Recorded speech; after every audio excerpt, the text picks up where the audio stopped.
Hello, everybody. Thank you for investing this very sunny afternoon, which is apparently a rarity this week. In this, talking about one of the most explosive topics in these halls. So this is something that's been, as I wrote the email, been brewing in my mind for quite a while. Because I've been feeling that a lot of the discourse is either very much on the surface, or it is really deterred from actually touching the main friction points that we need to touch if we actually want to move forward with this. And so what I decided was to put together this group of friends and people that I trust in holding such a conversation in this space. And I want to share my take on this. Now, my take is grounded in basically in a lot of how I grew up and how I see things. But before I get to the things that I think personally, I want to lay out the foundations of what I see as where the all begins, which goes very, very, very, very far in the past.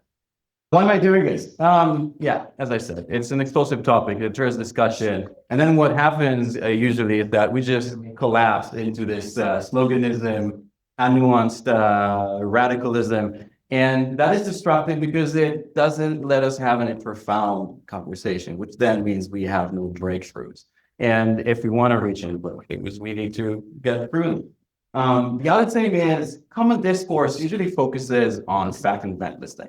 This happened then, and then they responded, and so on. And it feels almost like a shopping list without going into the depth of why things happen. What is it in our psyche, in our rationale that makes us act one way or another, both us as an Israeli Jews and Palestinians? Disclaimers, as we love doing in this place. First thing, no full truth. Yeah, I can't pretend I have it. I have been trying my best to put something that is very academic on the one hand, but on the other hand, obviously, I'm an Israeli Jew. I grew up in a very Zionist community environment. And everything that I'm going to tell you today is shaped by this own origin story of mine. That does not mean that I'm not trying to give a lot of credibility to the Palestinian narrative the way I understand it. But take this as some sort of me telling everything that I see through this lens, even though I am trying to give a lot of credit and good faith. Yeah, significant caveat of me as an Israeli Jew telling the Palestinian story. Yeah, it goes without saying. I am going to try and do it as much in good faith as I possibly can. And I think that a great opportunity that I've had in this place the past, almost 3 years, is having the ability to be exposed to a lot of those Palestinian narratives, things that were not as easily accessible for me when I was in Israel, again, as an Israeli Jew. So that said, I want you to really think of everything that I say as trying to be super faithful, but at the same time, still being an Israeli Jew. This is a huge topic, huge. Putting this together, which is also part of the reason why I sent part of the slides yesterday, got me realizing that it's impossible to cover everything in an hour and a half or two. What is possible is talking about some of the deep elements of how we see ourselves and how we can move forward. Yeah, but so the way you should view this is not as a comprehensive understanding of the entire context. This is impossible in this time span. But it's some sort of high-level peaks that warrant further probing for you that I hope to that you go out there and do that yourself. It's not talk about October 7th or the war that's been going since. Yeah, I will mention it, but it's not a talk about that. I generally see this as another component in a much longer timeline. How it will transpire in the future is a different question. But right now, I think it's still one piece, a terrible piece, but one piece in a long chain of events. Safe space, question, welcome. I do have the Zoom for people who are outside, and it is recording me for my usage afterwards. That said, there's a reason why you are the people who are here. I really selected who I trusted. There's a reason why there's no empathy here. There's a reason why we're doing it in this space. So I want you all to really feel very, very safe here. And the last thing is a good segue to assume good faith of both me and the people who are around here. People might ask questions, have their opinions, and so on. Always assume good faith. That's something that I think a lot of people, especially in this topic, are not very good at. So let's be good at it. And the last thing is trigger warnings. We're going to talk about difficult issues, conflict, war, death, how it touches personally some people in this room, me included. So I won't be offended if at any point someone feels that this is maybe too much and you feel like for now you're taking a break. With that said, let's dive right in. Fundamentals. This is the Middle East, in case you're unfamiliar. We are right here in the very middle of it all. There are different definitions of what the Middle East encompasses. This is probably the widest one that spans all the way from Afghanistan to West Libya. When we talk about land of Israel, state of Israel, historic Palestine, state of Palestine, these are distinctions that matter because usually when people say Israel or Palestine, it blurs what they mean. So land of Israel is basically the same as historic Palestine. And this encompasses all of this, except for the Golan Heights at the top up there. Okay, but then when we talk about the state of Israel or the state of Palestine, we talk about something slightly different. The state of Israel, Israel proper, as is often said, is this yellowy kind of thing. Okay, so it includes basically where Israel has its law enacted. The other two areas where the state of Israel has some form of control, but it is not fully sovereign, does not apply its law, are the West Bank and sort of Gaza Strip. It's a little more complicated. Then the state of Palestine, it doesn't exist in the sense of a state as we think about it, like Israel exists or the United States exists, but there is autonomy. We're going to talk about this a little further in the talk. There is some autonomy of what we call the Palestinian Authority in the West Bank. There's obviously the Hamas government in Gaza, which has been severely damaged since October 7. But there are some state-like entities that operate under what could be a Palestinian state. Okay? Legally speaking, Israel is currently applying a military occupation of the West Bank, which means Israeli law does not apply there, but Israel maintains full control of the territory. In the military sense, basically completely. Civilian sense, a little less so, again, because there is some autonomy of the Palestinians in some areas. And in Gaza, there's a slightly different situation, not related to the war necessarily, but Israel basically pulled out completely in 2005. And ever since, there's been some events since, but Hamas basically is in control since 2007. Israel has imposed both a land and sea siege while not allowing use items to go in. And there's also a border with Egypt. It's Egypt, this is Gaza. There's also a border with Egypt where Egypt is the one enforcing this siege on their side. What we're going to cover today, origin stories of Jewish-Israelis and Palestinians, the way, again, I understand both of them. Rise of Zionism, the big Z, and Palestinian nationalism in the 20th century. Major inflection points in the conflict. It's not a history lesson. That's why I sent you this video yesterday and why I sent the slides yesterday, which I hope most of you had the capacity time to go over, but it's not a history lesson. Yes, we're going to talk about some points that I think really made a big difference, but not about every tiny detail.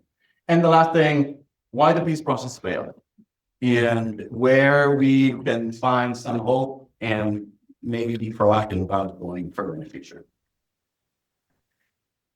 A little about myself, where I'm situated in this, because as I said, we're very good at just zooming out and thinking about and talking about this in a way that depersonifies it. And so I'm trying to personify a little bit because I'm part of it, whether I like it or not. I was born into it.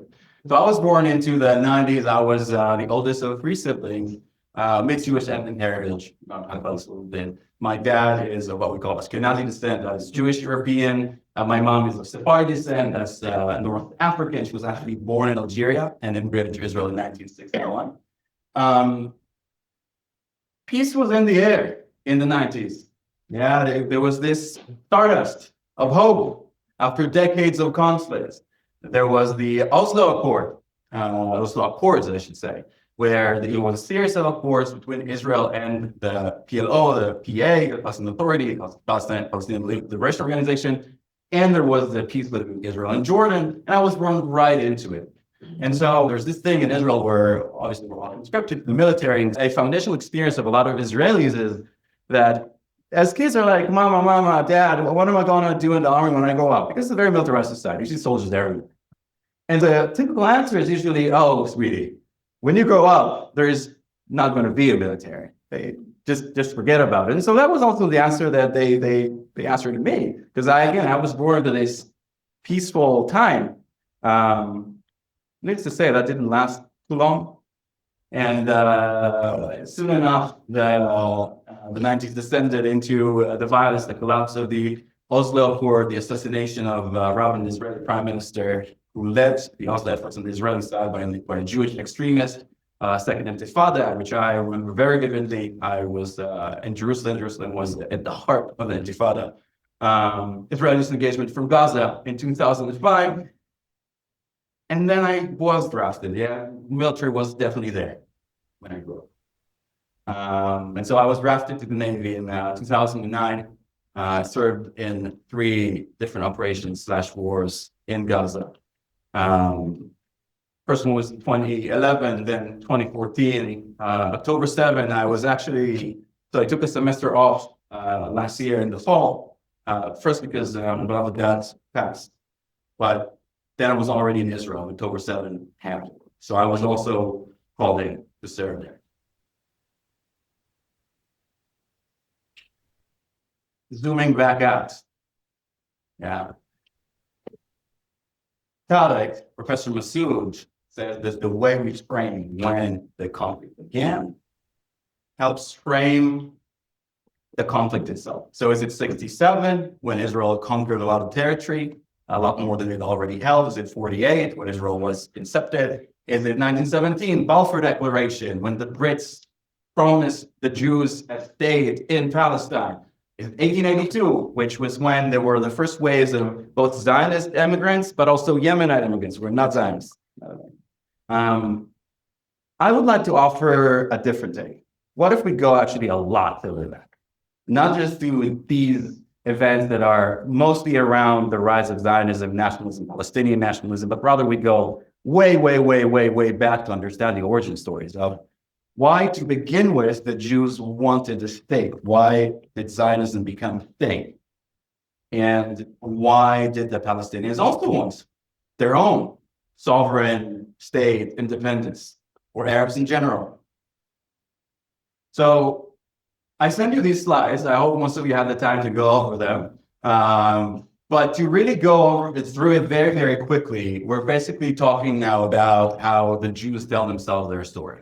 And the story begins basically 3,000 years ago, right? In the 10th to 8th centuries, the BCE, there were both Israelite and Judean kingdoms. Some of them were probably, we transitioned from the age of more mythology to an age that was actually real, and there is a lot of archaeological evidence. So for sure, there was an Israelite/Judean kingdom that existed in this region that we call today a land of Israel or historic Palestine. Then a lot of empires came in, came out. The first Jewish temple was destroyed. There was a big exile of Jews, then they returned. Then there was a second temple that was built. What's important to remember here, what I wanted to take away from this, is this recurring theme of the Jews being coalescing in this land, going out of it, and then returning to it. And again. There's this theme of homecoming, returning home all the time. Then again, we had another period, brief period of Jewish sovereignty over the land. That was the Hasmoneans. That's why we celebrate Hanukkah. And lastly, the Romans and the Byzantine came. That was when we encountered the full destruction of the Jewish presence in land of Israel, historic Palestine. Now, this leads me to a very foundational theme in how Jews see themselves and how we have been seeing ourselves, right? This narrative of the persecuted nomad. So in a lot of the mythology that Jews tell themselves, there's this sense of we went through this huge exile after the Roman destruction of the land. The historical account's a little bit more nuanced, right? So what happened was there definitely was big destruction. The elite was definitely exiled, but there was still some presence in the land that persisted throughout the millennia. The thing is that the center of the most of the Jewish faith, culture, economics, and so on moved elsewhere. So there were already some established diaspora communities, and then the center of weight just moved there. The thing is that the Jewish identity as an ethno-religious people has persisted. And what do I mean by that, ethno-religious? This is something that a lot of people get wrong, right? Well, what does it mean to be a Jew?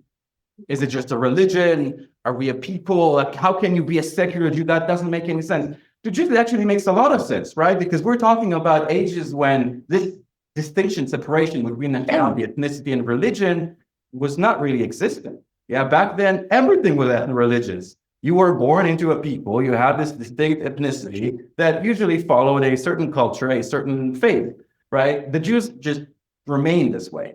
So they kept this heritage going forward also throughout the diaspora. And so the way most Jews think of themselves is not necessarily through their faith, but rather through a sense of the peoplehood. The faith, if anything, is for the most part secondary, right? That might be surprising, but for the most part secondary. That's why we have secular Jews. That's why in America, a lot of people talk about themselves as cultural Jews, right? Not necessarily ones who are really faithful. And lastly, what happened then was that the Second Temple, which was the center of Jewish worship, was completely destroyed. And since that was the center of religion, the Jews had to reinvent. What do we do now? How do we remain Jewish, especially given that we're now getting scattered all across the diaspora? So then rose what we call rabbinical Judaism, which sort of sidelined the centrality of the temple in its role in worship, and rather it became something that was a lot more decentralized. We have a rabbi, you have your community. The thing that did remain very, very central was this yearning to return to Zion. Zion is one of the 70 names or so that are given to Jerusalem in the Bible. And it is very central. Yeah, Jews, faithful Jews, religious Jews, they pray 3 times a day. And 3 times a day they pray for the rebuilding of Jerusalem and to gather all of the exiles in the land of Israel. In the grace after meals, similar things. In the third meal of Passover, that's a big feast that we have. Also, by the way, Last Supper of Jesus. We say next year Jerusalem. This is super foundational in the way Jews think about themselves and how our culture has been evolving, right? So it started from this religious basis, but it became something deeply ingrained culturally in our psyche. Just very briefly about what it means, you probably heard these terms, Ashkenazi, Sephardi, Mizrahi, I don't want to tie you with a ton of detail, but basically Ashkenazi means of European descent. Most of the Jews who live in the Americas are also Ashkenazi because of immigration waves from Europe to the Americas. There's also Sephardis. Those are people who are mostly in North Africa. That's my mom, Algeria. Then there is Mizrahi Jews, or Mizrah in Hebrew literally means east. That's east of the land of Israel. And there are some other communities like Beta Israel of Ethiopia. There is some Indian Jews, even Chinese Jews.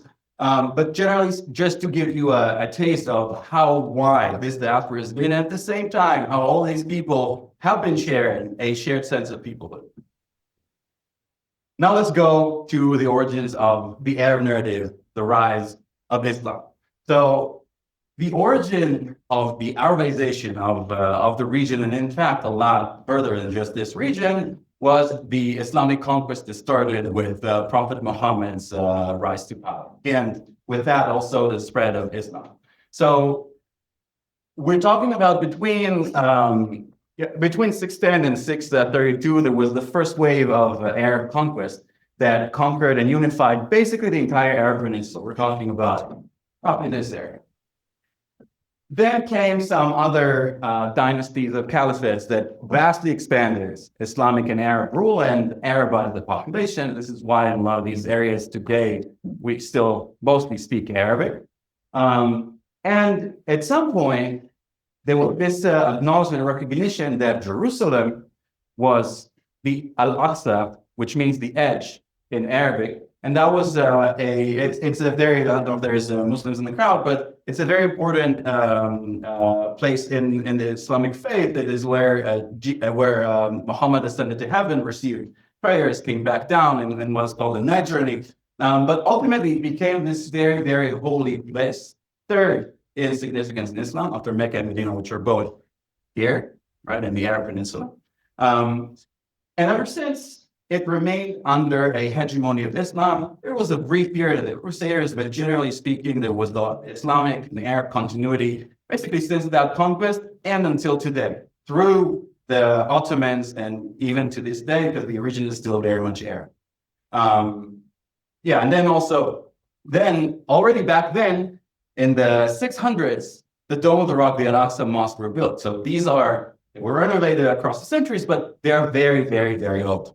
Okay, this was the second temple of the Jewish temple that was basically standing somewhere here, but it was destroyed 70 AD. That's 600 years before these were built, right? But that is just to say that this very same spot is very holy to both Jews and Muslims, also to Christians. This is just another picture, the Dome of the Rock, the Al-Aqsa Mosque. They're both in the same compound in the old city of Jerusalem. So now, going back to the historical timeline, let's include the rise of Islam, right? What happens after the Romans and the Byzantines go away is, well, they don't go away. They get conquered by the Islamic conquerors, and then they build the Al-Aqsa Mosque and Dome of the Rock. And there's sort of Islamic continuity. Again, brief Crusader control goes into the Ottomans, the Ottoman Empire. The Ottomans are the predecessors of today's Turkey, okay? So they're not Arab, but they are definitely Islamic. So we're talking about this continuity of Islamic rule and hegemony of Islam for basically now 1400 years. Recap. For the Jews, we're talking about we are a scattered people, but very strong ethno-religious ties between ourselves in this very strong sense of collective peoplehood, and a religious and cultural centrality of land of Israel, and this recurring theme of wanting to go back, of going back, right? And for Arabs of historic Palestine, we're talking about these rooted communities for more than 1,000 years. We're talking at least since there are lineages that go at least since the Islamic conquest. And it's probably pretty safe to assume that many of them are also have mixed with the locals, right? It's a pretty continuous landmass. There were a lot of transient populations that came and go, that came and went. So probably some of the Arabs living there today, the Palestinians living there today, have some ancestry that goes all the way back even to the ancient Israelites. Yeah, part of an Arab collective across MENA. We're talking about this Arab culture that is still spanning to this day, all the way from Morocco to probably the edges of Iran. Yeah, and the last thing is Sharif, Temple Mount, Al-Aqsa. The Arabs, Muslims who are sitting in Jerusalem and in the area around it see themselves as the custodians of this very, very, very holy site. Again, for centuries. This is at least since the Islamic conquest. And then I ask you, the first thorn, what does indigeneity mean here? Who's indigenous? Who's more indigenous? Right? My answer is everyone. Mm-hmm. But I think a lot of people would not agree on many sides. Okay, fast forward. Rise of nationalism and Marxism, we're talking about the end of the 19th century, early 20th century. This is important because these are revolutionary times. There's a lot of ideology there floating. A lot of people are trying to reshape how we're going to structure our state. And the way the Jews deal with this is, well, there is a significant pogrom wave that they are experiencing, mostly in East Europe. A lot of it is also fueled by this rise of new ideologies. And they deal with it in different ways. So one of them is immigration. Let's leave Europe. A lot of the Jews that you know here today were, as I said, Ashkenazi, meaning European descent. They're these Jews. They left Europe in the second half of the 19th century, the beginning of the 20th century, and they came here and they settled, and they've been doing relatively well. Okay? Assimilationism. A lot of Jews are like, well, I don't need this identity. It's just a burden. I'll just be whatever where I'm sitting. I'll be a German, will be a French, will be whatever. Didn't work out that great when the Holocaust came because the Nazis didn't really accept assimilationism. but a lot of Jews thought that this would be a good way out. Marxism and communism. What's more enticing than an ideology that offers you full equality regardless of your ethnicity, nationality, religion, whatever? So actually, at some point, around 20% of the Communist Party in Russia had Jewish heritage. Buddhism, something we don't like, even the Jews don't really know a lot about this movement. It was this more secular, socialist, cultural autonomy movement of the Jews in Europe. It didn't survive mostly because it went up in the flames of Nazis. It also opposed very, very strongly Zionism, which is Jewish nationalism. Great segue. What is Zionism? A lot of people, when they talk about Zionism, and they say, I'm anti-Zionist, I'm pro-Zionist, I'm whatever Zionist, what they don't account for is what they mean by Zionist. And so there's this quote by Wittgenstein that I really like that goes, philosophical problems arise when language goes on holiday, right? So before we actually talk about Zionism, let's clarify what it is that we're talking about. What is the foundational basis that a lot of people, when they talk about Zionism, they mean? And with that, we can, there's a lot of street in Zionism, sure, but what is the very basic foundation? So from now on, I'm going to refer to land or historic Palestine just as Ilai, HB, forgive me, it's long, it's inconvenient, so I'm just going to use that. Zionism is not the first movement of Jewish return to the land of Israel or historic Palestine. There was a very significant wave after the expulsion from Spain in 1492. These are the same Jews who became Sephardi and scattered across North Africa. So a significant portion of those people came to the land of Israel. There was other waves, multiple waves of religious immigration in the 1700s, 1800s, mostly following some big rabbis. The uniqueness of Zionism is that it was a transition from a religious yearning to the return to Zion to something that was a lot more structured, secular, and was imbued with these nationalist sentiments that were now rising mostly across Europe, but not only. The Arab will talk about that. Okay, so then what is it that formed the Zionist movement? It was the European ethno-nationalism, right? Zionism, a lot of people would say ethno-state, ethno-nationalism, and so on and so on. Ethno-nationalism is something that was not special at all. Yeah, we have multiple ethno-nationalist countries in Europe today. Some examples include the Baltics, Poland, Hungary, Japan, right? So it's not a very unique concept. It was just some sort of the Jews taking it and applying it themselves. Persistent anti-Semitism, right? We're talking about the pogroms. And this is despite a lot of efforts to integrate emancipation, meaning equal rights, at least on paper. And yeah, the failures of assimilation in Europe. So then comes this guy. His name is Theodor Herzl. The Israelis and Jews in the room, for us, it's like, it's a figure we've grown up learning about, big deal. Very secular Jew from Central Europe. He originally was of the opinion that the Jews should just assimilate most of them and that will solve a problem. Then there were a few events that made him change his mind, and he comes up with this idea that the salvation is going to be a state, similar to nation states that existed in Europe in that time or that were rising in that time across Europe. And so he writes in his foundational publication that's called the Judenstaat, the Jewish state in English, we are a people, one people. We want to lay the foundation stone for the house which shall shelter the Jewish nation. And he doesn't just stay in the books. He is very proactive, and he goes on to organize the Zionist Congress in Basel, Switzerland, where ultimately they come up with the Basel program that says Zionism seeks to establish a home for the Jewish people in Palestine, secured under public law. Now, when we say Palestine here, they didn't think about it as an existing state. They thought about it as a region, a geographic region, right? This tiny sliver within the greater Levant, within the greater Middle East. They were not thinking about it as some sort of a country they're going to take over. Zionism today is a big deal, but originally it was pretty fringe, and most Jews did not subscribe to it. Actually, between the 1880s and 1920, there was a trickle of maybe 1,000 Jews on average every year that immigrated, mostly from Europe, into the land of Israel, historic Palestine. It changed in the 1920s and 1930s when there was a huge rise of anti-Semitism in Europe, and then a lot more people came.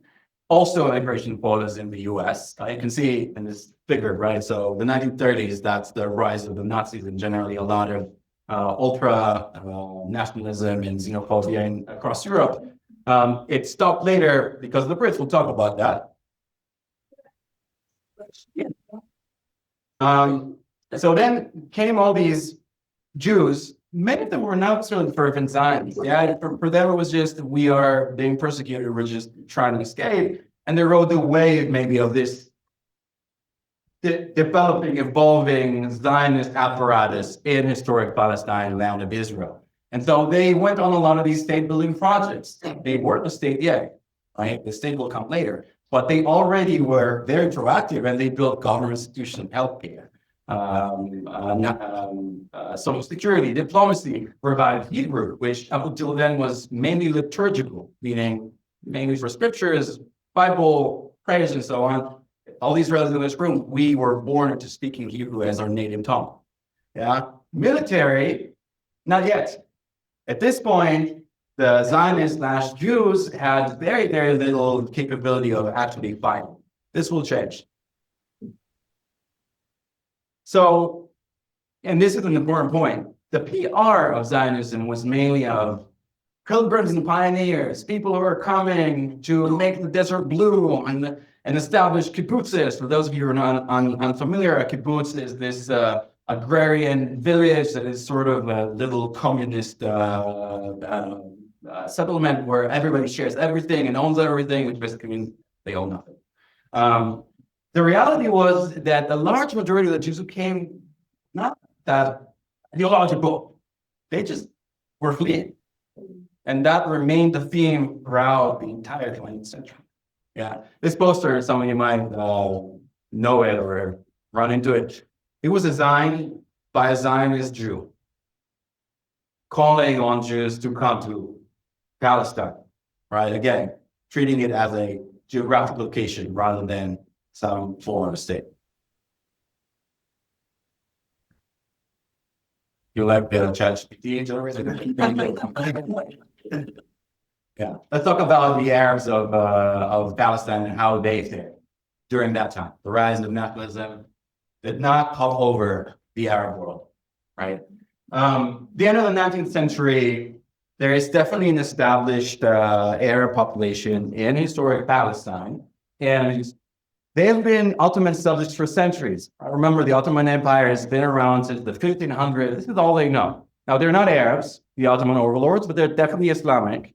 And so there was a lot of, they were very intertwined. They were doing well together to an extent, right? So the region was called Palestine, Philistine in Arabic, even among Ottomans, but the way they administratively organized the area was not to Palestine. There was some sub-district. There was the district of Jerusalem. Then above it was the district of Beirut that included everything out just a little bit more north of Jerusalem, right? But they still definitely refer to this region as Palestine. And comes this guy, Yusuf Dia Pasha Khalidi. He's the great uncle of Rashid Khalidi, who is the prominent Palestinian-American professor today at Columbia University, probably one of the most important Palestinian scholars living today. And this is from his very popular book. It's called 100-Year War on Palestine. This is a letter that this Khalidi, which again is this sort of an Arab elite within the Ottoman times, this is what he sends to Herzl, because he is aware of what Herzl is trying to do. Herzl is Zionist, remember? And he's saying, in principle, Zionism is natural, beautiful, and just. And who could contest the rise of the Jews in Palestine? My God, historically, it is your country. But the brutal force of circumstances have to be taken into account. Palestine is an integral part of the Ottoman Empire, and more gravely, it is inhabited by others. And others, he means himself and his kid. the established Arab communities of Palestine that are definitely very much there. Now, when we talk about the establishment of how established these communities were, it's tricky because a lot of people will have different motives of how they want to tell a story, start at different points, and also try to sometimes sideline some realities.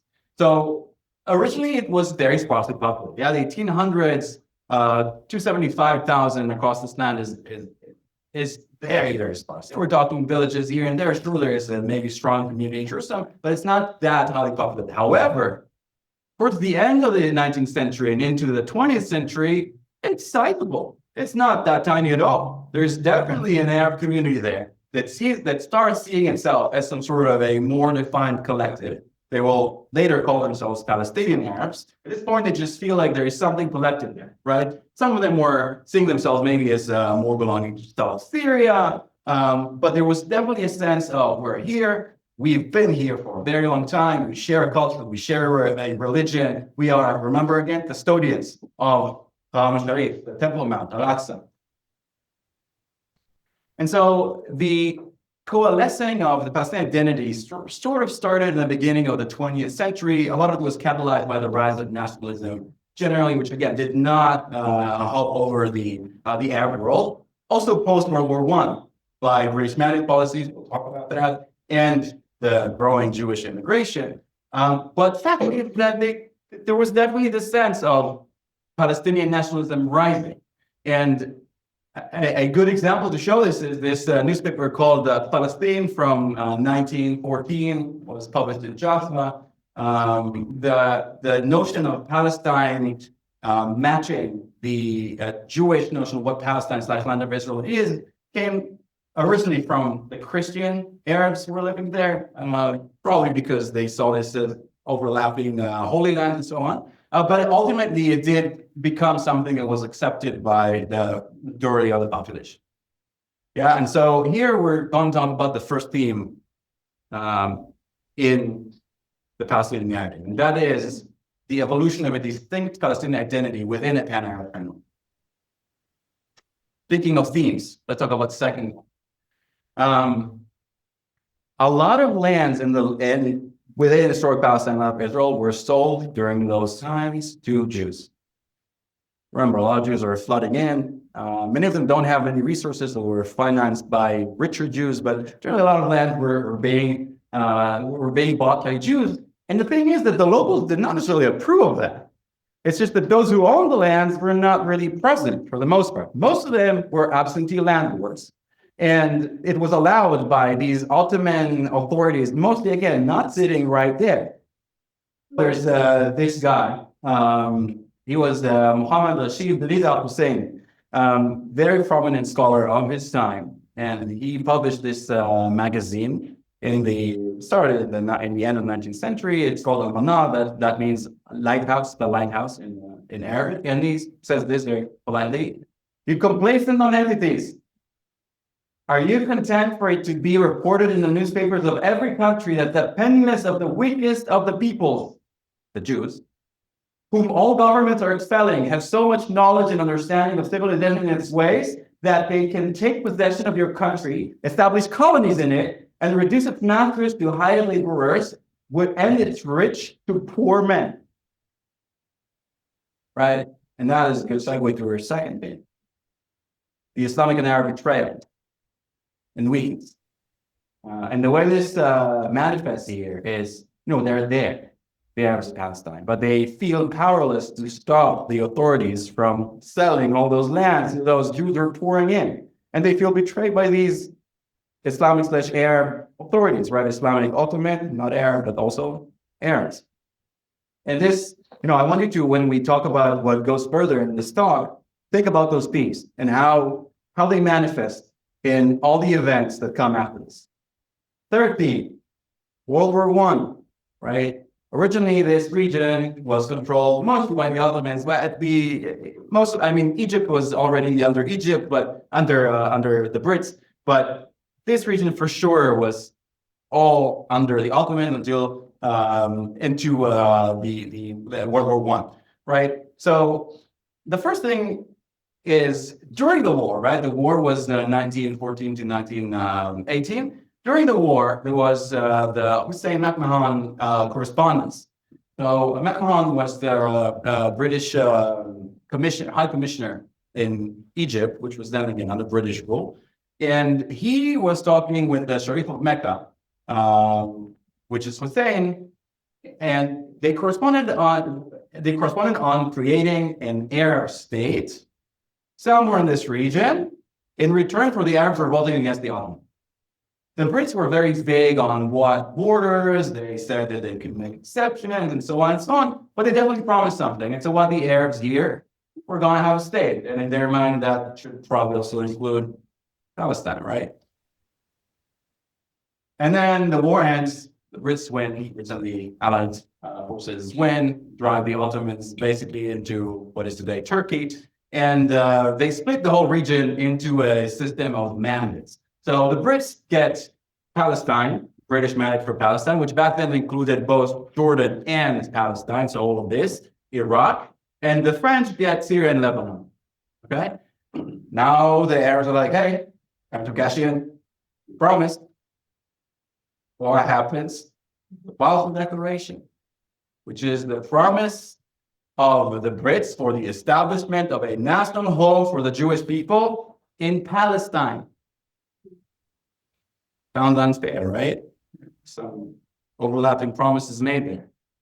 The Jews are rejoicing, that's awesome, finally gonna get our place. The Arabs are not happy. What the hell are you talking about? This is the Arab land. There's no place here for a state that is not Arab. And you promised. And this is a segue to the third theme of Jews, Zionism, seen as aces of empire. And Zionism is the way that Zionism is a lot of times interpreted in these holes.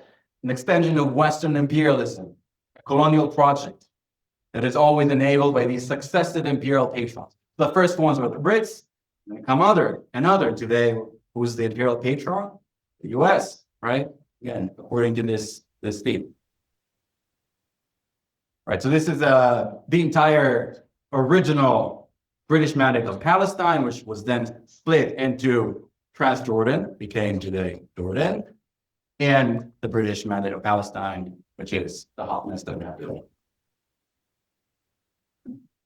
Recap. Zionism. Jews are a people in a nation. And as a people in a nation, like any other people in a nation, deserve a state. Right? Second thing, it's a remedy for this eternal persecuted Jewish nomad. This is going to be the one place where we can feel safe and where we can fend for ourselves. We don't need permission from anyone to defend ourselves. The last thing is the centrality of land of Israel and historic Palestine. Again, go back to how deep this runs in the Jewish psyche. And what is probably somewhat, or not probably, erroneous, seeing the land is very sparsely populated with this generic Arabs who don't necessarily have a particular sense of identity. The Arab-Palestinian narrative on the other side, first thing, the evolution of this distinct identity within a broader collective of what it means to be an Arab across MENA. Islamic and Arab betrayal and weakness and this existential loneliness of having to fend for themselves against this imperial projection of the West. As you can see already, there is a lot of friction building up. And when something bubbles, ultimately, it will explode, which it did. So the first thing was, first notable thing, a lot of little things, but I'm just giving you again a peek. Palestine riots, Palestinians called them, not just the Arabs, called them Black uprising. This was both against the Brits, seen as the going overrules, but also against the Jews. And there were massacres of Jews both in Hebron and Safed, as we call it in Hebrew, Safed in Arabic. In the Jewish psyche, this massacre in Hebron is a super foundational event in how the Jews viewed their presence in the land, because that was when a lot of them understood that they really needed a means to protect themselves. Remember that they didn't have really any armed forces at that time, nothing too organized. That was a shifting point for maybe we need to rethink that. Arab casualties were mainly by the British forces, right? Again, the Jews had not a lot of capability to fight. And the ultimate aftermath was that the British understood that if they want to keep peace there, they do need to somehow appease the Arab population, though they limited the Jewish immigration. Now remember that this is coinciding with the huge surge in anti-Semitism in Europe. A lot of Jews want to come, but they now can't, right? And then comes the Great Arab Revolt of 1936 and 1939. It was led by mostly Husseini, or the Israelis in the room probably know him as this guy. He was one of the leaders of the Palestinian Society. The Palestinian Society was not led by a single person, but he was very prominent.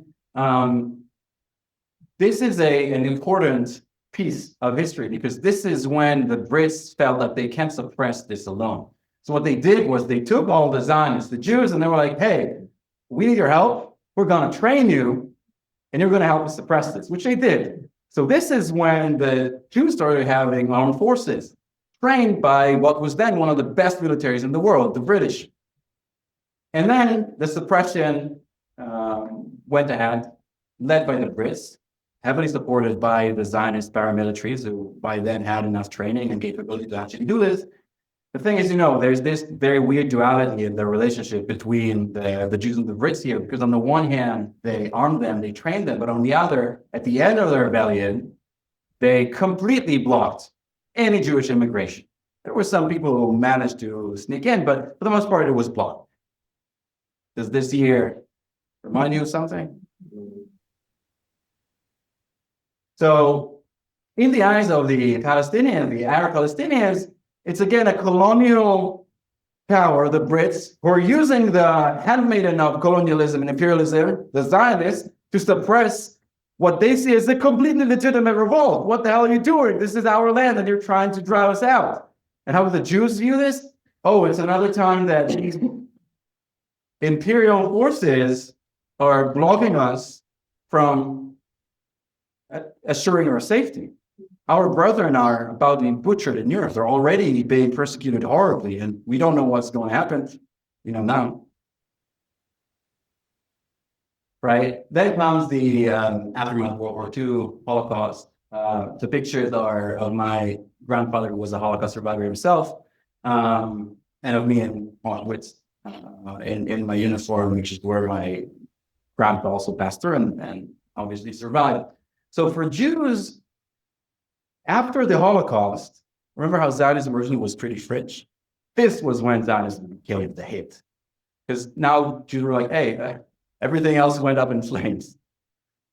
So that's literally the only ideology that survived.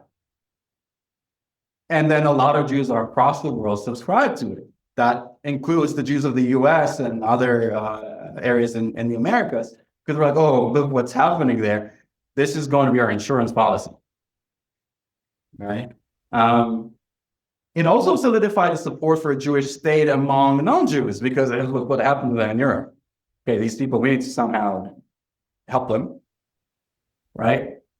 The thing is that until Israel was established, there was still a trickle of people coming into what was to become Israel. It was still the British mandate, because the policies that blocked immigration were still in force. So actually, my grandpa, he managed to make it through in 46. He was one of those lucky few that managed to get through.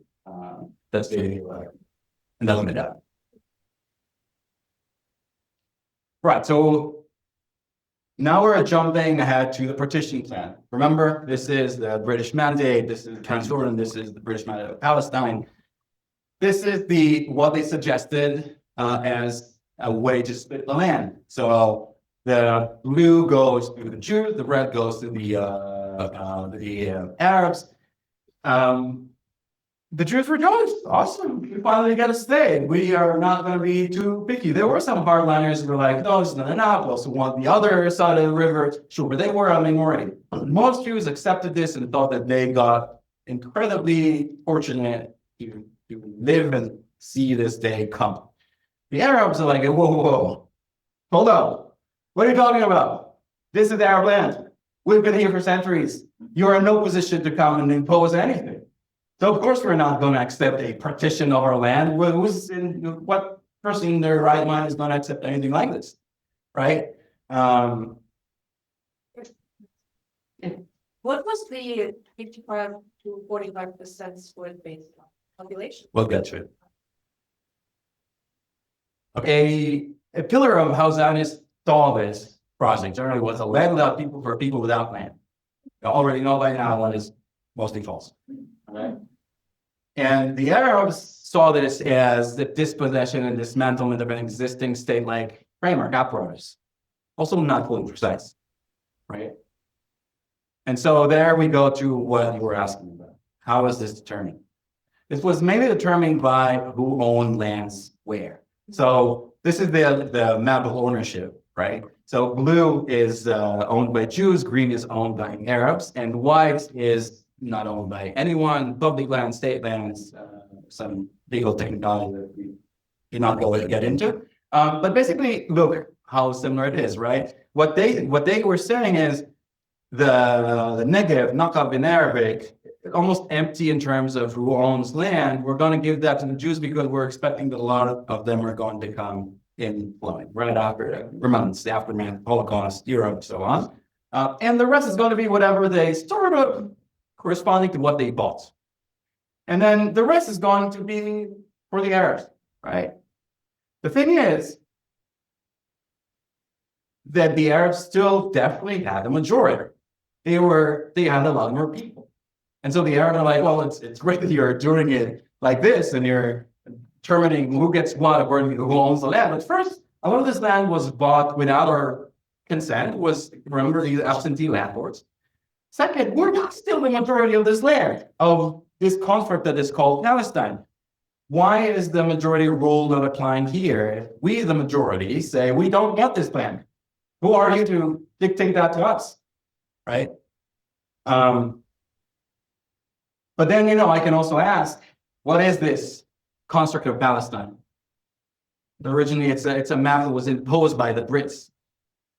Why do we determine where we draw the line of who gets in and who gets out? Maybe we can say that there is, part of it is some other name, and there we can draw other conclusions on who has the majority. But the fact is that still, even within these maps of who gets what, here, right, where the Jews get this blue part, it was still almost 50-50. There was a slight majority for the Jews, but still almost 50-50. So still, even if you're trying to arrange it, I don't know, right? So I definitely, there's a lot of validity to what the Arabs were saying.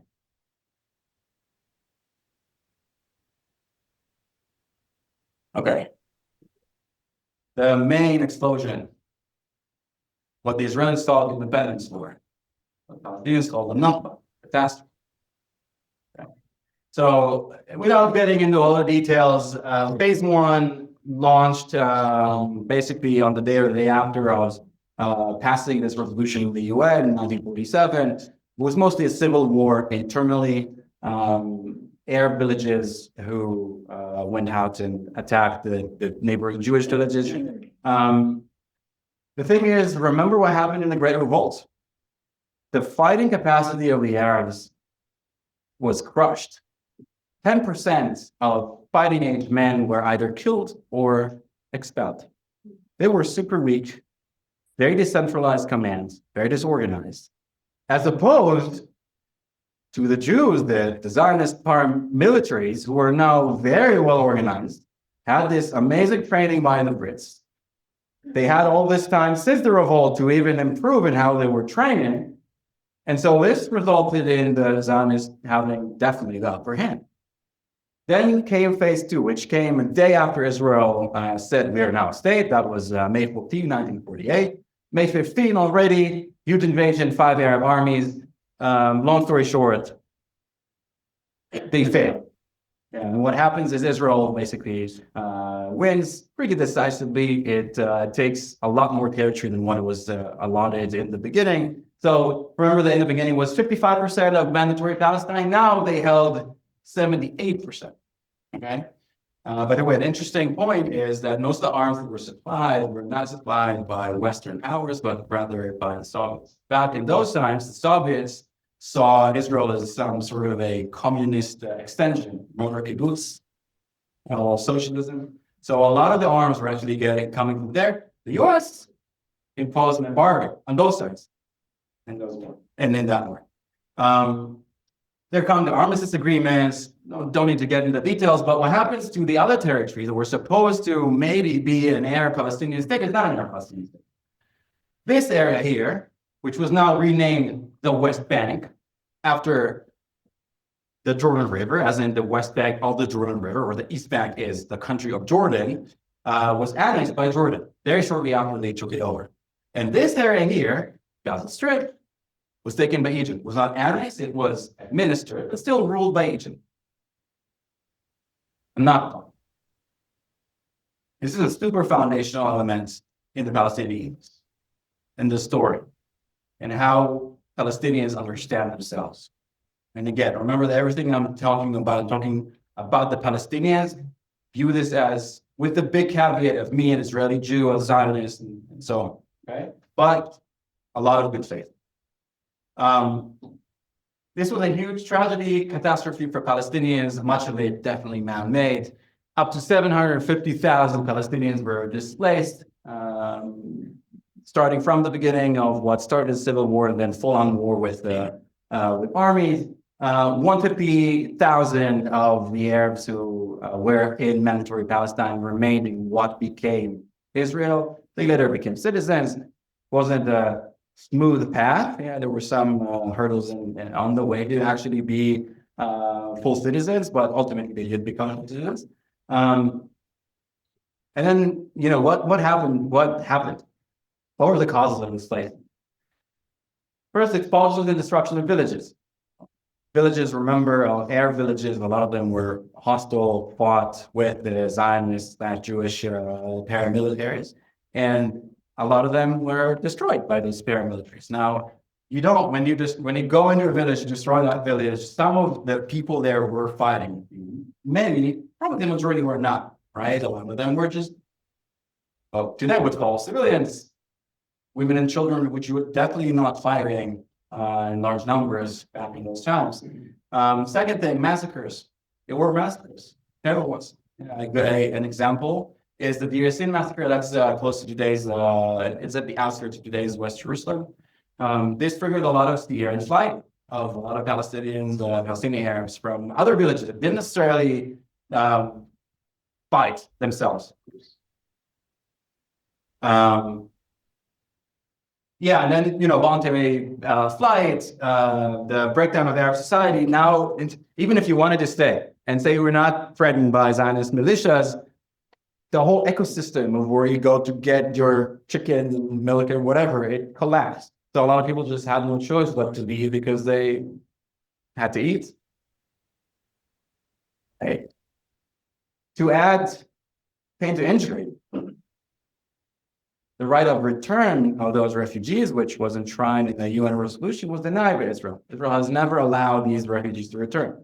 Israel has had its own concerns, mostly demographic, right? It wanted to maintain a Jewish majority in what became the state of Israel, so it could remain a Jewish state through democratic means, meaning that the majority needs to be Jewish. It wasn't just one word.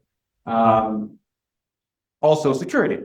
Obviously, right? This was a population that was very hostile. We let all of them come back to where they came from. It's going to be an eternal civil war.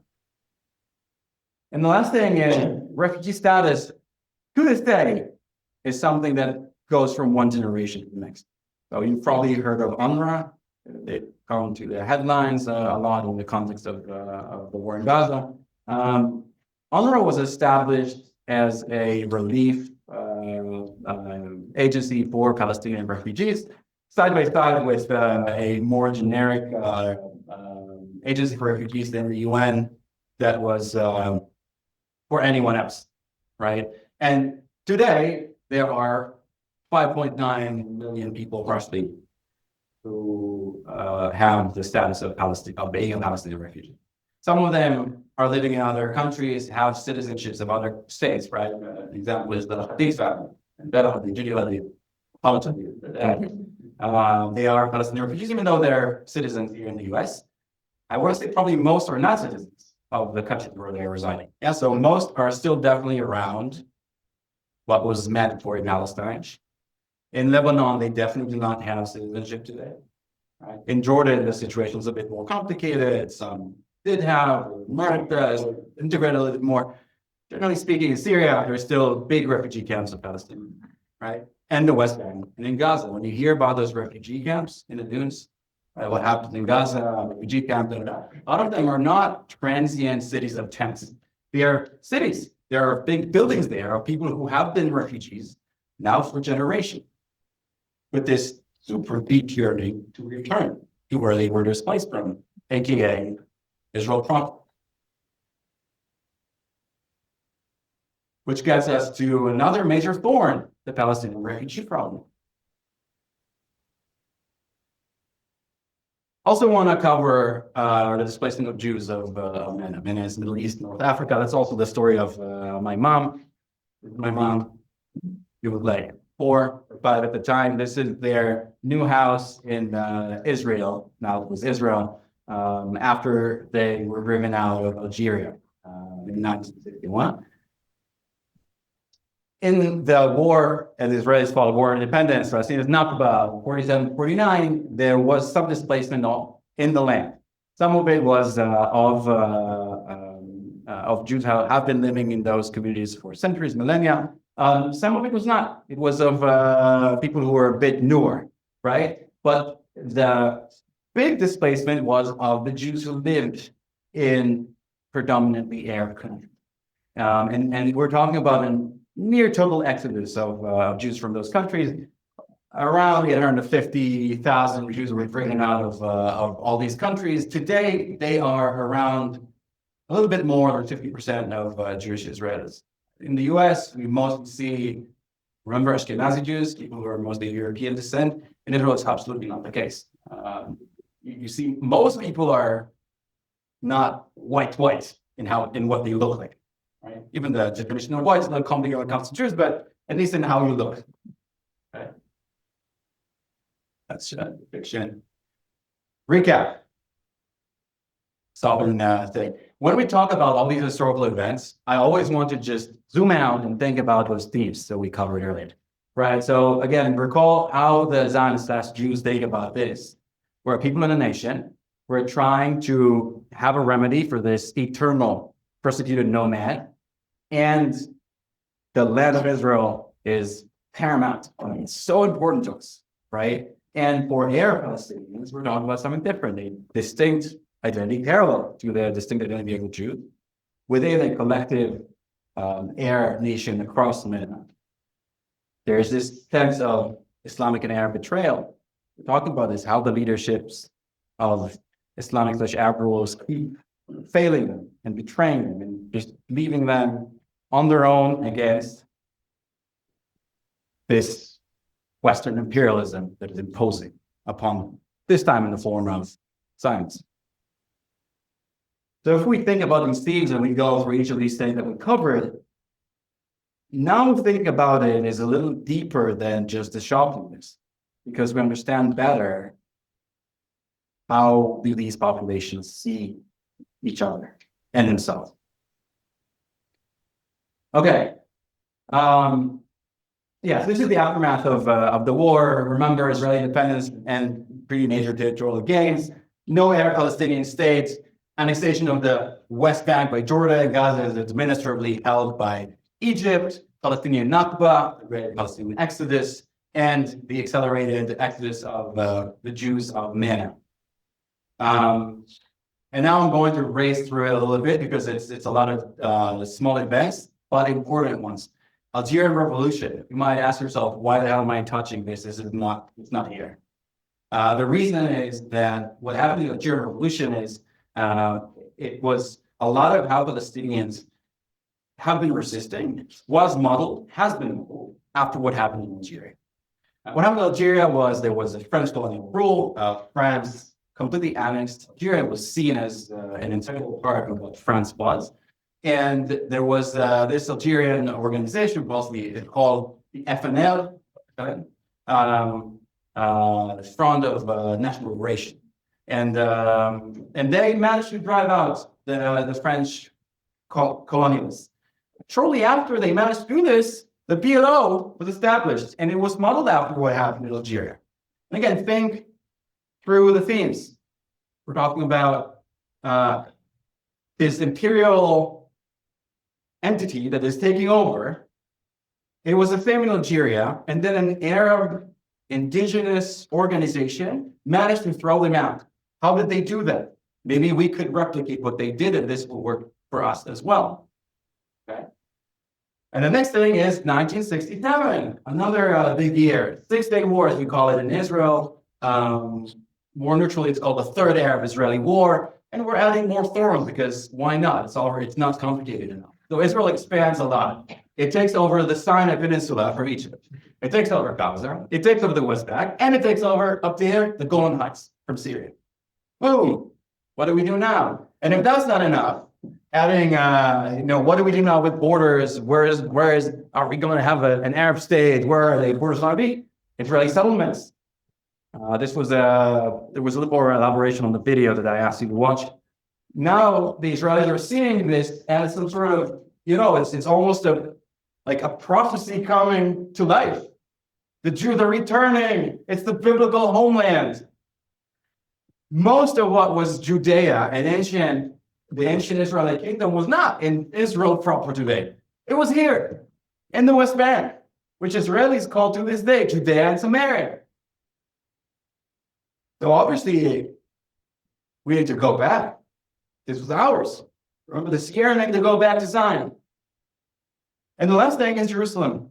In 47 to 49, what happened was Israel took all of West Jerusalem, what became West Jerusalem. The Jordanians took East Jerusalem. Now, Jerusalem was fully under Israeli control. Who gets what? If we want to have any sort of agreement, who gets to rule the old city, which is the holiest side of Judaism, extremely holy for Islam. Remember custodians? Remember how the Jews want to return there? Egypt, Israel, peace, another peace, P-I-E-C-E. The reason why I'm mentioning this is, for the Israelis, for the Jews was the happy news, yay, finally we make peace with a big, big adversary. Think again through the theme, Arab-Palestinians, betrayal, what the hell are you doing? How dare you make peace with these people who are still occupying the precedent?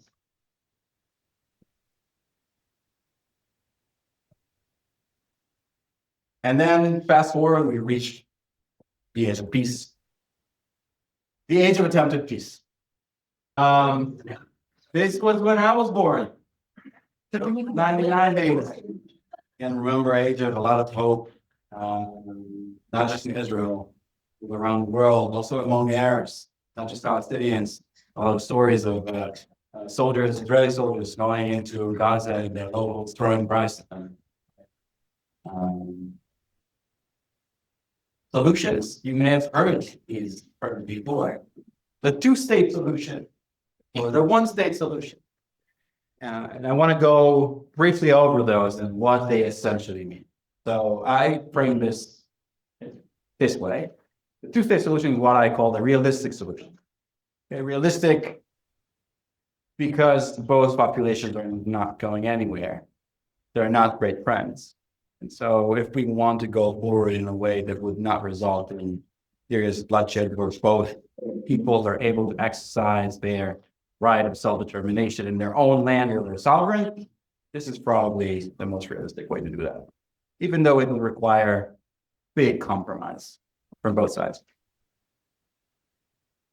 The idealistic or supremacist solution, which is the one-state solution. And why do I call it that? Idealistic because there's this idea that we can all just live together, kumbaya, it's all going to work out well.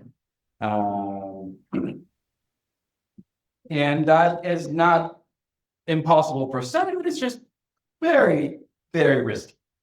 And this is also why there's still a lot of people who subscribe to the two-state solution, even though a one-state solution could give this ideal of everybody lives together in harmony. Supremacists, because the one state does not necessarily have to be a state where everybody is equal. It could also be one state where one group dominates the other. So if that is the Jews, which is to an extent, the vision of the more extreme right in Israel, that means that we are sovereign everywhere. We annex the West Bank. Maybe with Gaza is a little different, but we annex the West Bank. We don't give citizenship to the Palestinians. They're, by definition, second class. This is apartheid. The flip side for the Arab-Palestinians is what the vision that groups like Hamas proposes. Drive the Jews out or subjugate them. They cannot be equal citizens. This is why this is supremacist. And so I think that the main risk for this idealistic vision is what happens when the ideal collapses into this, which is why a lot of people still are taking the lesser of evils. Two states.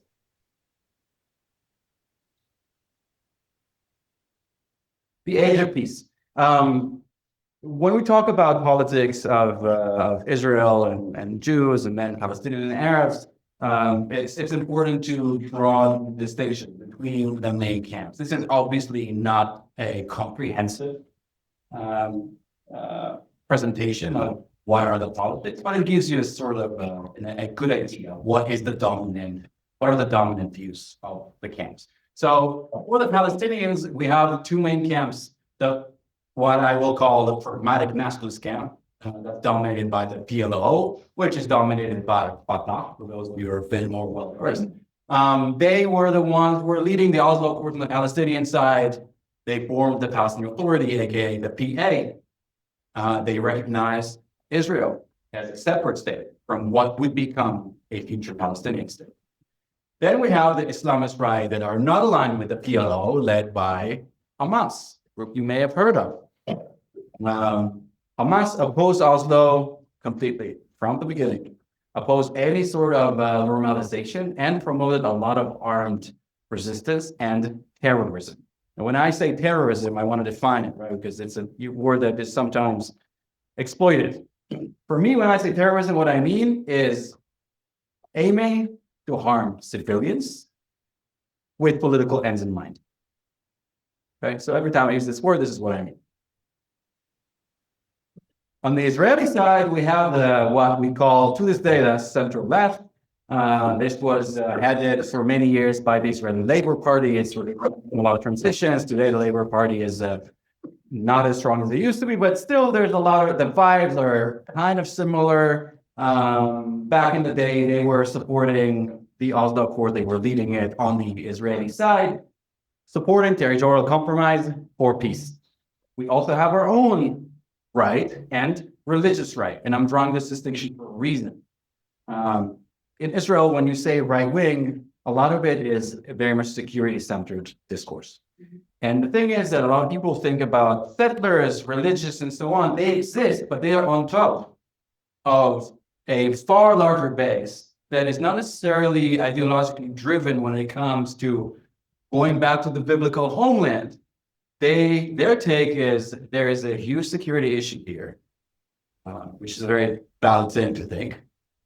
And we might need to hold these territories just to keep ourselves safe, even if it comes at the cost of freedom from the West.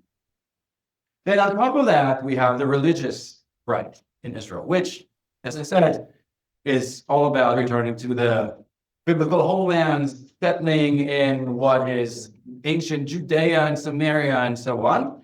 And on the fringe, we have Kahan, which is the Jewish equivalent of ultra-religious nationalist terrorism.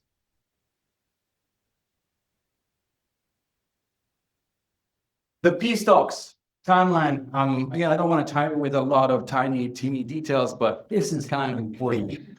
In the Oslo Accords, the main result, which is still alive to this day, is the division of the West Bank into a lot of different pockets. Some pockets centered around the main major Palestinian cities are what we call areas A. This is where the PA, Palestinian Authority, remember, was established as part of the Oslo Accords. It has full control, both civilian and security. That does not mean that they have a standing army. They don't have tanks, but they definitely have policemen. And so they can assert their control there and make sure, depending on how effective they are, that they actually have dominance.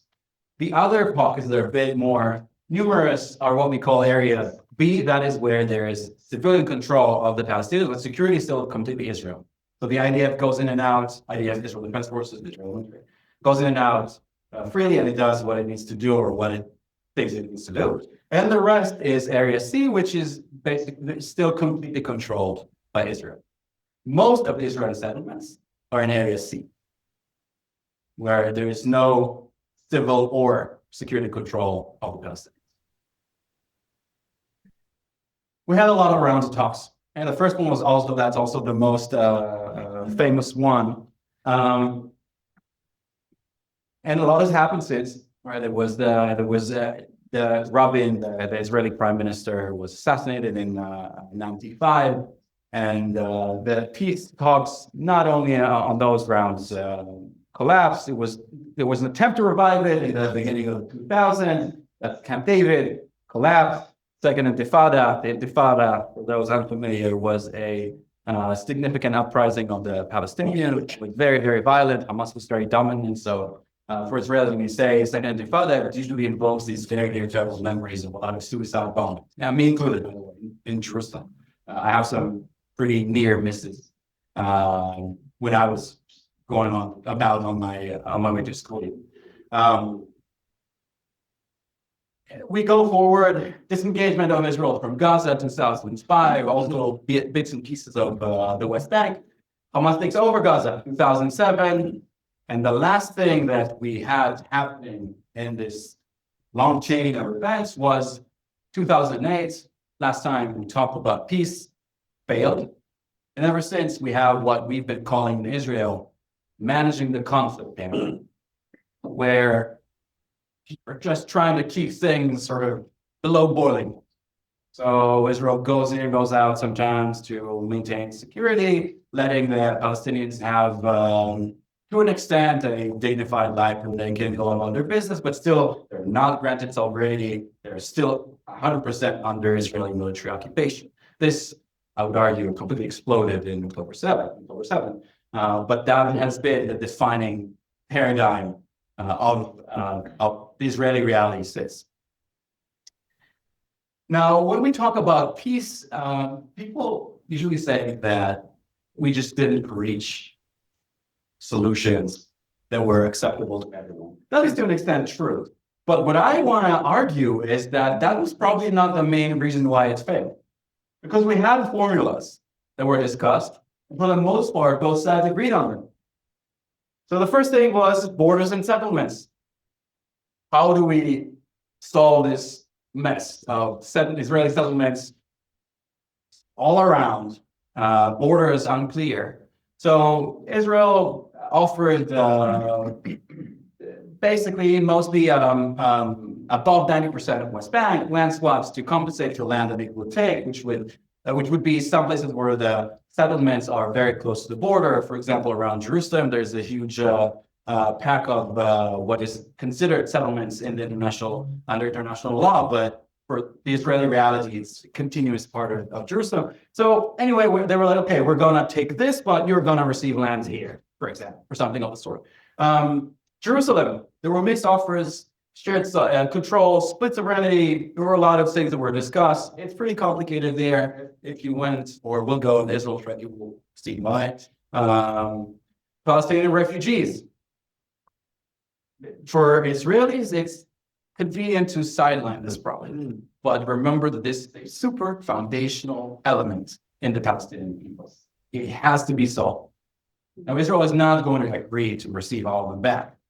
And the Palestinians know this. They acknowledge that Israel has these demographic concerns that are valid. for maintaining the Jewish character of the state. So then there were some offers that the Palestinians agreed to take, and the Israelis were happy for. Some of them were allowing a limited number of Palestinian refugees into Israel. The most recent figure was 150,000, if I'm not mistaken, and the rest there would be some form of reparations. Right, so as you see, sure, it's complicated, may compromise. No one is going to be fully happy, but it's not like there's no formula or nothing that neither side agreed on. We have these. Why we failed? Thank you, Jess.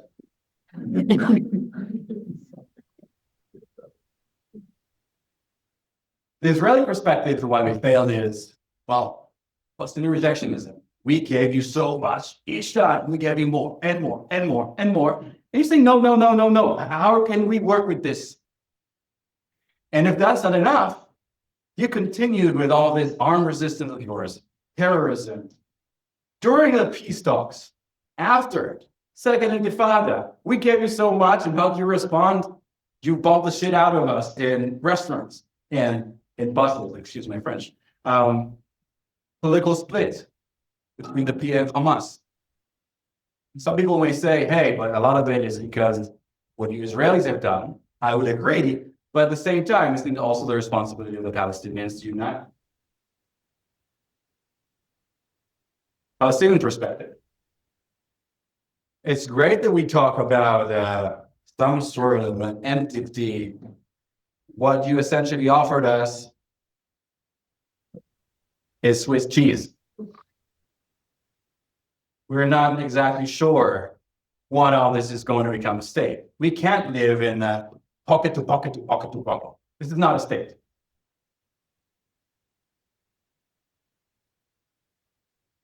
Second thing is Israel continued expanding settlements throughout the peace process. When the center-left were supposedly pro-peace and against settlements and so on, were in power.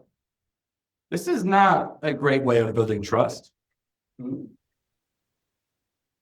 The offers themselves were going back to the rejectionism, where Israel is saying, hey, we're rejecting everything. Well, of course we rejected it. Most of your offers didn't really cut it.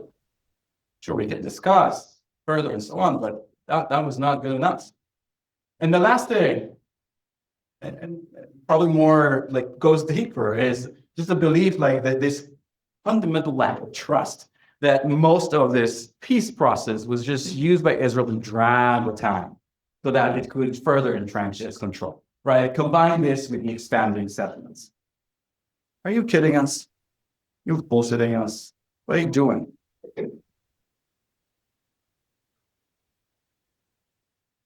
I'd like to offer a third perspective, which is the shared responsibility. Nice. Okay.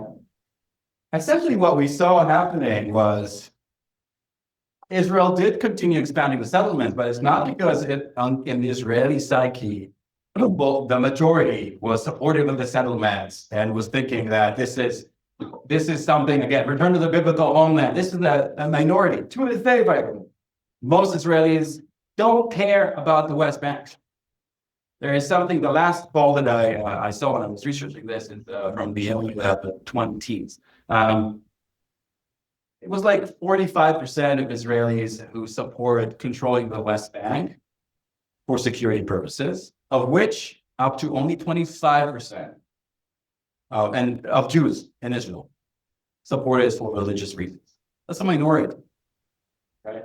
But still, they were building it. Why? Because those governments of center-left were trying to appease two of their more extremist parties to try and keep them down, right?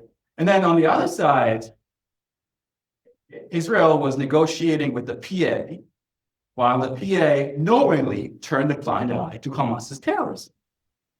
How can we trust you? What are you trying to do? We're talking with you about peace, and you're blowing up our buses and bustling markets in central cities all around Israel. And so we're caught in this cycle where the trust is eroded of both sides. The peace camp of either side is shrinking while the right wing of both sides is rising as a result. The right wing that opposes that compromise, right? So in Israel, it would be the hardliner right wingers that are then supported and are ridden upon by those who support the settlement movement ideologically. And on the Palestinian side, it's the hardliners that are Hamas and even a more extreme organization, like the Palestinian Islamic Jihad, for example. And then when these gain more power, we go back to taking more actions that are going to further erode trust, and so on and so on and so on, in what becomes this paradoxically symbiotic relationship between the hardline Israeli right and the hardline Palestinian right that just makes it impossible to reach a solution. But I want to go even deeper than that, right? This is, I hope I convinced you, but this is again still, it's political analysis. Okay, what if we go deeper into what we get wrong about each other? And this goes back to the thieves. What do we, Israeli Jews, Zionists, Jews abroad, get wrong about the Palestinians? The first thing is there's still a widespread belief among Zionists that Palestinians are not really a people. Sure, they're there. There's some circumstances that made them become sort of this more defined national collective. But for the most part, they're Arabs, generic Arabs, part of a larger collective across MENA of Arabs. There is no reason why they should be distinguished from the Jordanians or the Syrians or the Lebanese and so on. It is true that they share a lot of kinship, a lot of similarities in culture, language, and so on. But they're definitely a people, definitely by this stage. Very defined people with a defined sense of collectiveness and peoplehood and culture. This is said also to ignoring the Palestinian attachment and connection to the land. They're not a transient population. These people, most of them, have been here for centuries with lineage dating back, remember, at least since the Islamic conquest. This is 1400 years ago. Okay, we're here saying the Jews, say you can really neatly distinguish and draw this line where the Jews left, the Arabs came. Fine, they're there for 1400 years. Can you just be like, oh, bye? No, they're there. They're rooted there. Their grandparents and great-great-great-great-grandparents have been there. They're there. They're connected. They see this as their homeland, just like you are, the Jews, us.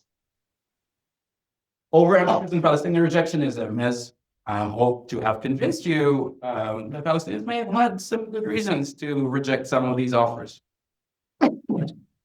And not all of it is because they're just like, no. Yeah.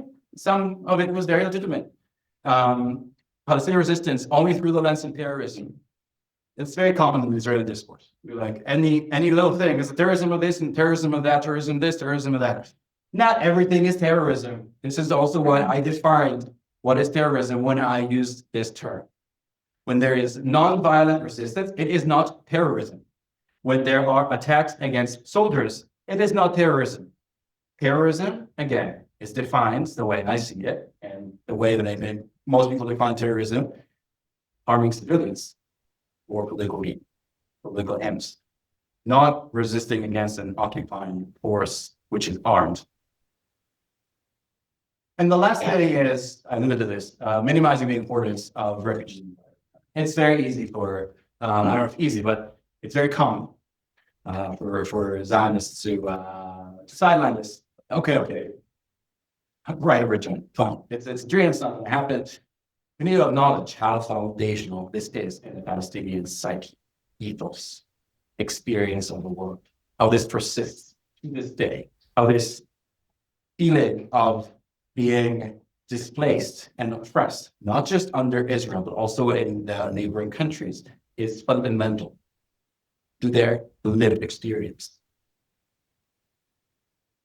What do Arabs and Palestinians, some of them at least, get wrong about us? First of all, Zionism is settler colonialism, the ism that we love.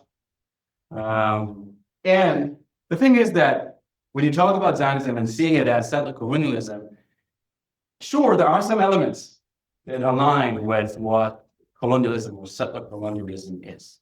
That said, it is also a movement that is not like any other settler colonialism in the sense that it does not have a mental goal. It's a people that sees itself as belonging to this land. Remember how culturally deep this is, going back all the way 3,000 years ago and persistent through generations, through religious practice, through cultural things that we do.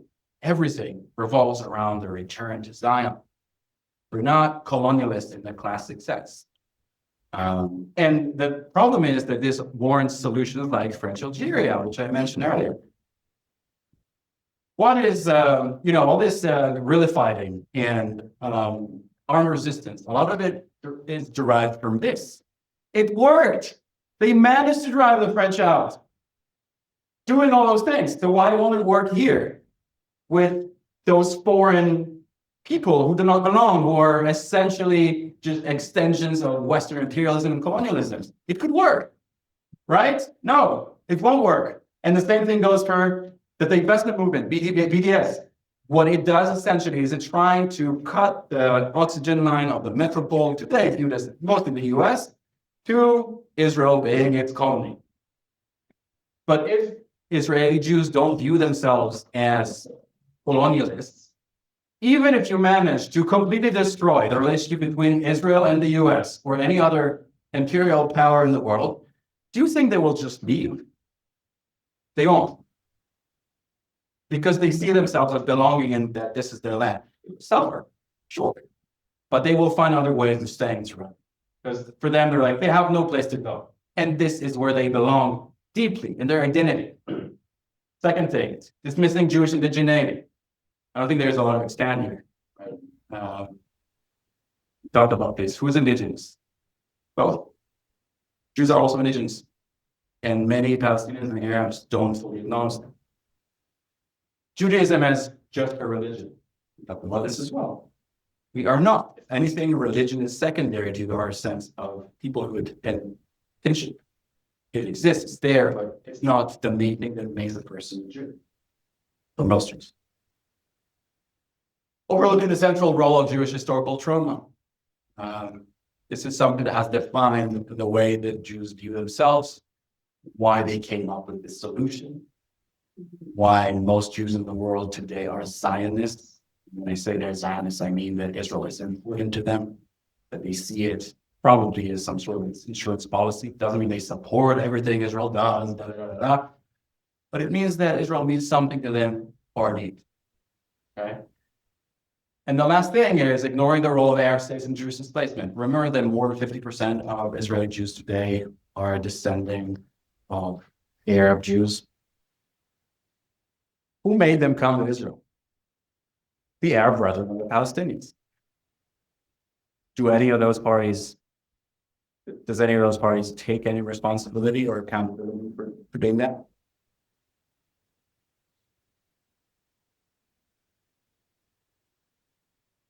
What we need to introspect. So this is going even deeper.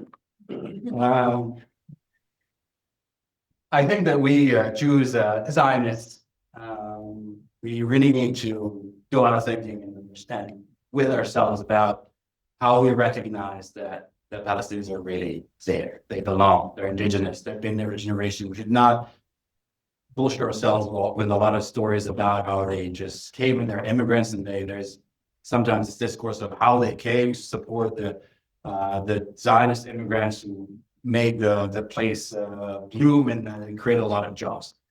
Most of it is bullshit. They were just there in the other communities, and they evolved into a distinct people. And we need to acknowledge them. Second thing is letting go of the racial wild ethos. It's very deep in Jewish ethos. Remember the persecuted nomad. We do what we must to protect ourselves. If you want to understand a lot of the Jew politics today, why Israel acts the way it does, why it defies a lot of what people say, international community say, it goes down to this.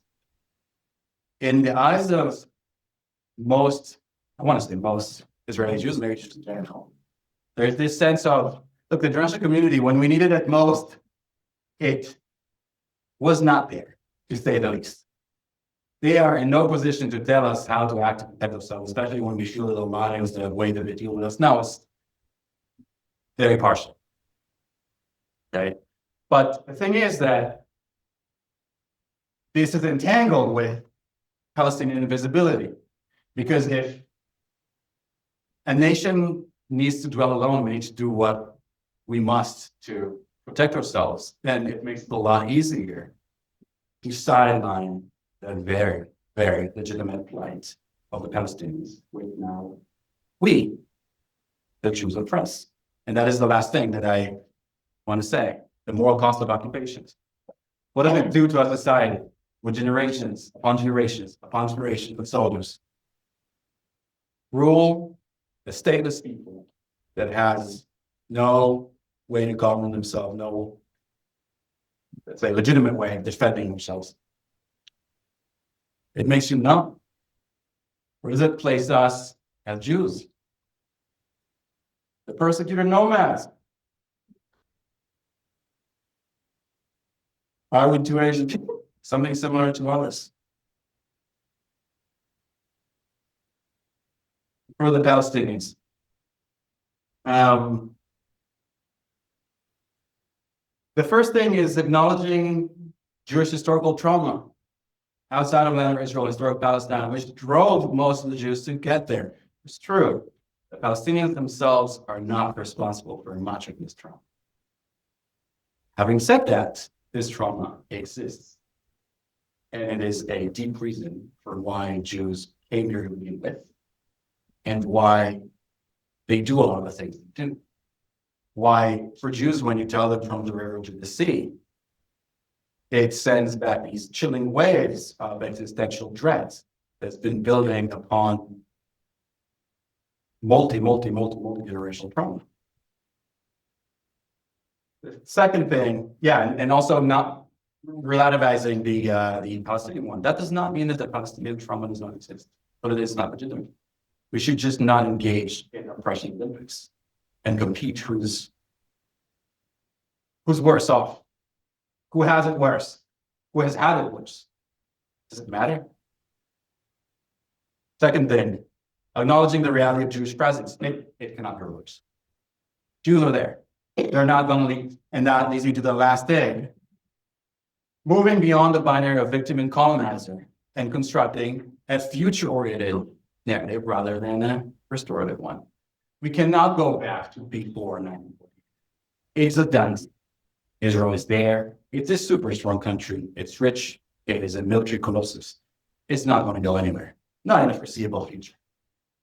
A lot of the fantasies of taking it down, fueling, for example, October 7th, have not turned out so great. It's a reality. So instead of looking backwards and trying to restore what was lost in the narrative, we should look in the future, even if that means we're giving up on some of our very legitimate claims.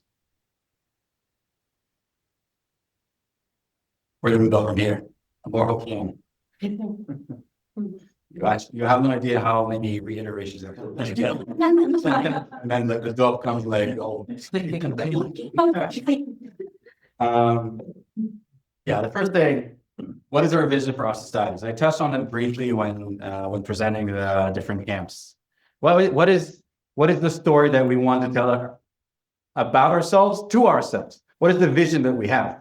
Do we want to go more into something that is solution-oriented, democratic, and so on, or do we maybe are more inclined to go into the autocratic, supremacist idea? This really depends on who's going to have power in both societies. Right now, it's not looking good. I don't want to let this slide. That's the reality right now. Right-wing, hard right-wing is very strong on both sides. Hamas is super popular still on the Israeli side, whether it's only for security reasons or also for ideological reasons when it comes to controlling the West Bank or power. So first we need to figure out internally, how do we do things? This is also what fueled this cycle that I was mentioning, with this spiraling down of the hard right here, doing the hard right there, further and further and further. If we don't figure out what is the story that we tell ourselves, this will just continue. I do want to offer something a little bit more future-oriented, solution-oriented. So there's this Israeli scholar journalist, his name is Levin. By the way, he's very active in English. So if you're interested in reading more, listening more, he has a podcast, he gives lectures and so on. I took some of the materials in my talks from materials that he published. So he said that there are two kinds of conflict. There is what he calls a zero-sum conflict, and then there's a tragic conflict. The zero-sum conflict is when one side's gained and the other's lost. Easy. Nazis versus allies. A tragic conflict is a bit more nuanced, where both sides might have some injustice. The thing is that leadership framing really, really matters. What we've been seeing in a lot of the right-wing discourse of both Israelis and Palestinians is this framing of, we have all justice, they have not. And if that is the case, when you're actually sitting down and negotiating, what legitimacy do you have to give up on anything? Any compromise? If the framing is going to be betrayal, you don't make peace with Nazis. You don't compromise in them ruling part of Europe. No, you get them the hell away. You can beat them. But what if we actually recognize that there are at least some elements of justice? We don't have to accept the whole story. So for the Israelis, we don't need to be apologists for Palestinian violence.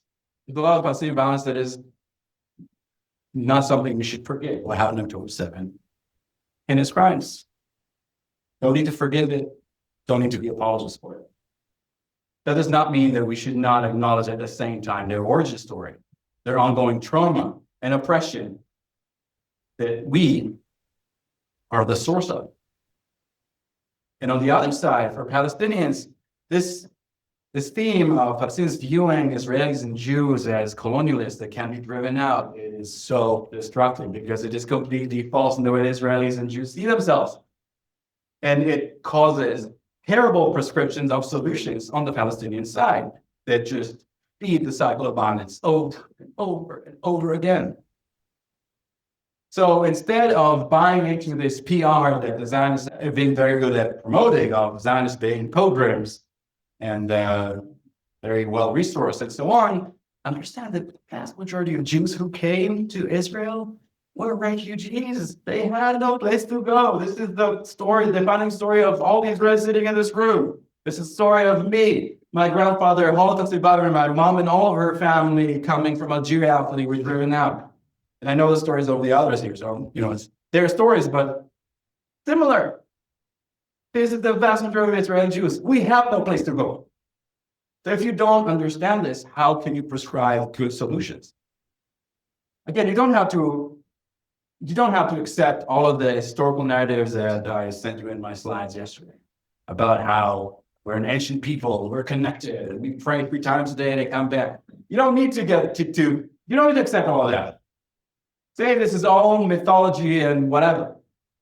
This is very real, and it's enough to be able to understand that there is maybe some claim here that the Jews have. This is you, international community. Call for action. Support moderates, not radicals. There's something I've been seeing a lot in my time here of seeing this authenticity in radicals that is enticing. Because the radicals, they provide this very raw understanding of situations that makes it a lot simpler and more passionate. And then it's really tempting to join in. But the problem is that those radicals are exactly those who are feeding that cycle, remember? And this is not going to help solution. I know it's almost like a cliche, but it's just that I've been seeing it so much here at Harvard. And I mean, this is Harvard. If it happens here, that's pretty common.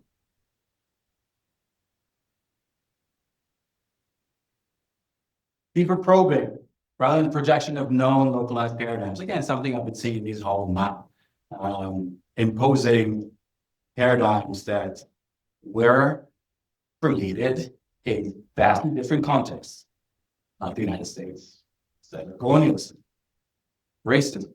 That is not to say that these absolutely do not exist in our context, but it means that there is imprecision in how you can apply them.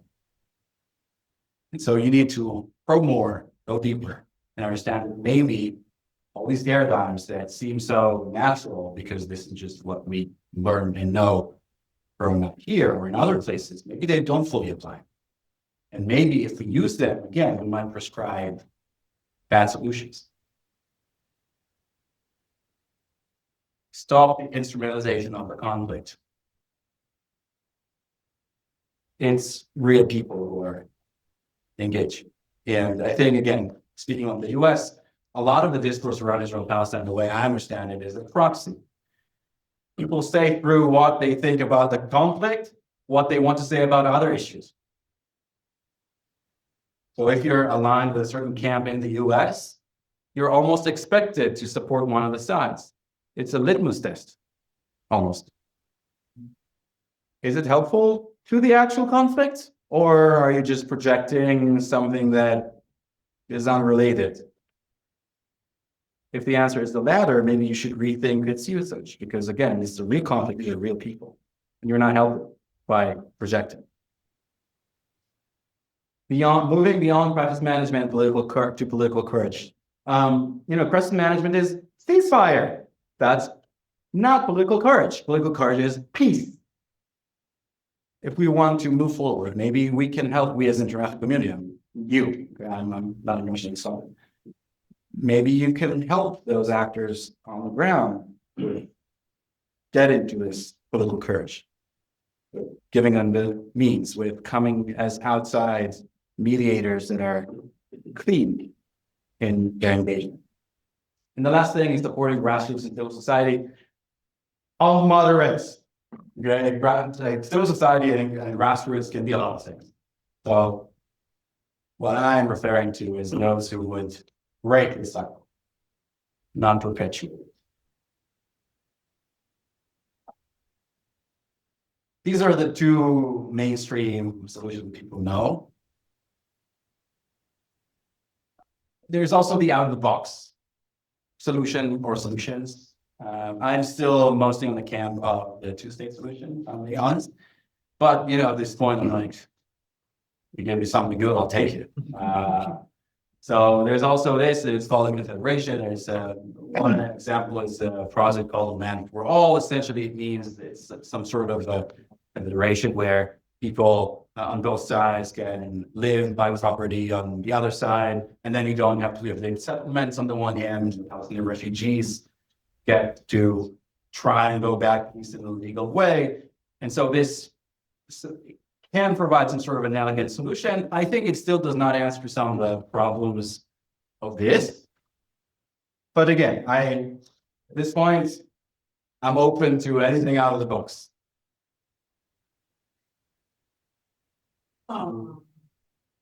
Thank you all for coming. I really appreciate it. This is a heavy topic for such a sunny, nice afternoon, but I'm very thankful that you all came and put your time into this. And I hope to have fostered some thoughts about how we can move forward. Thank you. Thank you.